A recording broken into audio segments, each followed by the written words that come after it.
Presented by Haldar 3D Animation.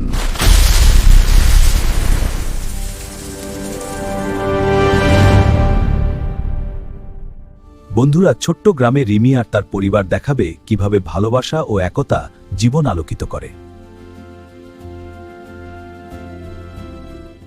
Rimi ছোট্ট, সাহসী, মার পাশে বসে শিখে চেষ্টাটা করে আর পুরো পরিবারের জীবন বদলে দেয়।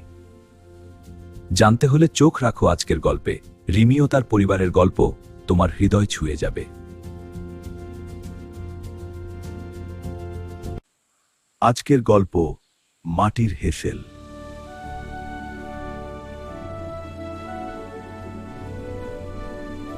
নদীর ধারে সবুজে ঘেরা এক ছোট্ট গ্রাম।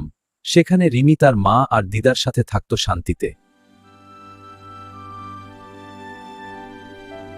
রিমির বাবা শহরে কাজ করত, বছরে মাত্র এক বা দুবার বাড়ি ফিরত, তাই মন খারাপ থাকত। তাদের ছোট্ট বাড়ি ছিল মাটির দেয়াল আর খড়ের চাল দিয়ে তৈরি, খুবই সাধারণ কিন্তু ভালোবাসায় ভরা। উঠোনের এক কোণে ছিল পুরনো মাটির হেসেল, যেখানে প্রতিদিন রিমির মা রান্না করত ভালোবাসা দিয়ে। রিমি মাঝে মাঝে মাকে জিজ্ঞেস করত, মা, আমরা গ্যাসে কেন রান্না করি না? সবাই তো করছে এখন। মা হেসে বলতো, এই মাটির হেসেলের ভাতের গন্ধে মায়া আর ভালোবাসা মিশে থাকে রে মা। রিমি সেই কথা বুঝতো না, শুধু একটু অভিমান করত আর চুপচাপ বসে থাকত উঠোনের পাশে। একদিন হঠাৎ খবর এলো, রিমির বাবা অসুস্থ, শহরের কাজ ছেড়ে কিছুদিনের জন্য বাড়ি ফিরছে। বাড়ির পরিবেশ একেবারে বদলে গেল। দুশ্চিন্তা আর অজানা ভয়ে সবাই চুপচাপ হয়ে গেল।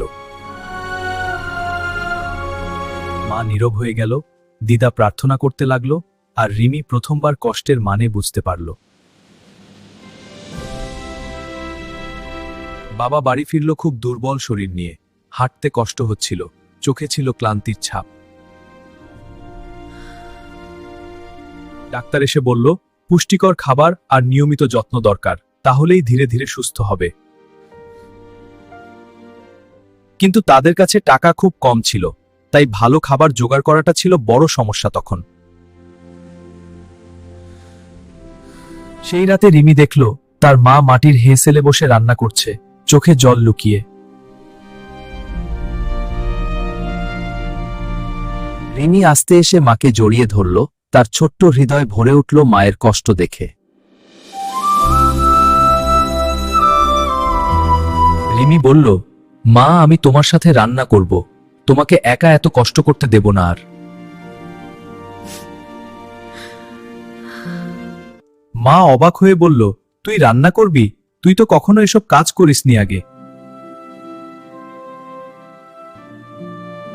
রিমি হেসে বলল, হ্যাঁ মা, আমি শিখতে চাই, তোমার সাথে থেকে সবকিছু শিখব ধীরে ধীরে।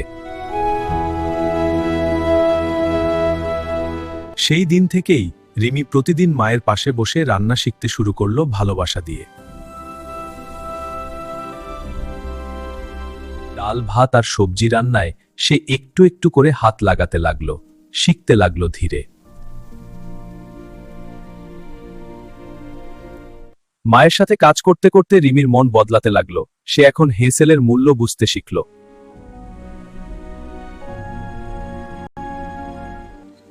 ধীরে ধীরে মাটির হেসেলের সেই ধোঁয়া যেন তাদের দুঃখগুলো উড়িয়ে নিয়ে যেতে লাগলো। বাড়ির পরিবেশ আবার একটু একটু করে শান্ত আর স্বাভাবিক হতে শুরু করলো সময়ের সাথে সাথে।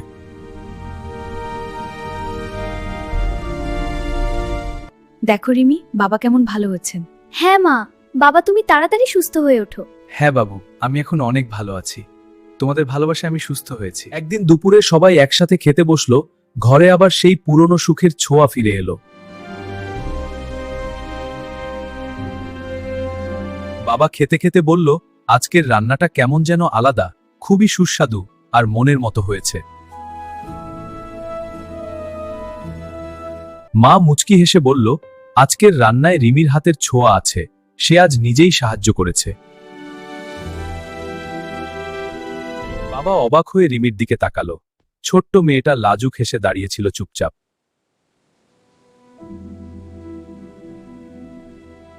সেই মুহূর্তে পরিবারের সবাই বুঝল, ছোট্ট প্রচেষ্টাও বড় সুখ এনে দিতে পারে জীবনের মাঝে। রাতের আকাশে তারা ঝলমল করছিল, আর রিমি দিদার পাশে বসে গল্প করছিল শান্ত মনে। রিমি বলল, দিদা, এখন বুঝি মাটির হেসেলের গন্ধ কেন এত আলাদা আর মিষ্টি লাগে।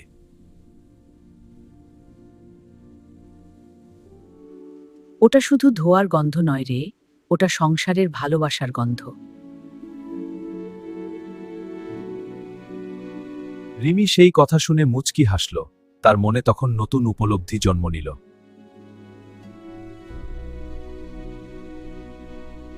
আমাদের গল্প ভালো লেগে থাকলে আমাদের চ্যানেলটিকে সাবস্ক্রাইব করুন ও নিচে থাকা বেল আইকনটি অন করে রাখুন নতুন নতুন ভিডিও পেতে। ধন্যবাদ বন্ধুরা।